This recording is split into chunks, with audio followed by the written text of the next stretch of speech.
customer, and they cannot tell the customer,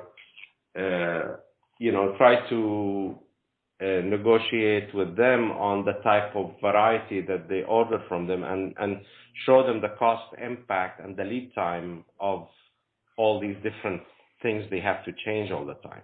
And many times the customers don't realize this. They don't realize that their costs can be up by 30% by keep tweaking things that's not really going to add much of a value to them.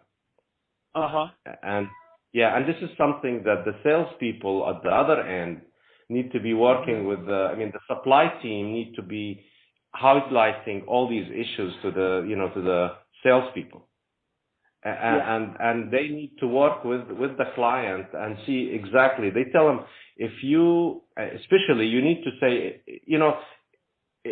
changing the configuration. If you are doing a machining, I'm not sure, are they doing machining or they're using cable or whatever, or welding? The actual manufacturing of the component, if you do variety of it, that's internal that you can control within your operation.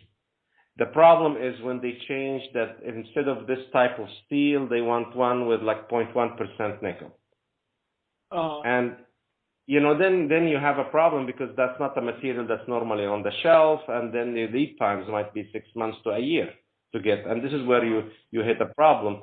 So it's something to do with they have to make sure the client is aware of these fluctuations will cause problems for the lead time. Yeah, no, this makes sense. So transitioning a little bit.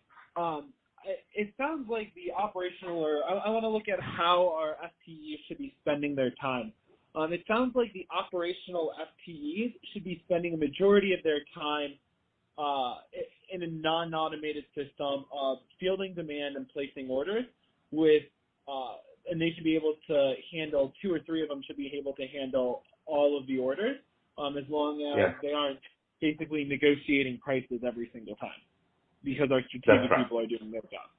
How should our strategic FTEs be spending their time? Sorry, can you repeat the question again?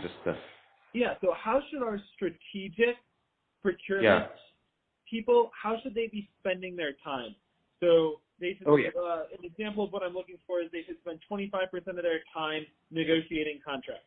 They should spend 10% of their time evaluating suppliers. Those are just random numbers and random things. I'm looking for what your perspective is. Yeah, I think one of the things is that those guys need to be just a second. Sorry, I just have to close the door, so it's a bit noisy.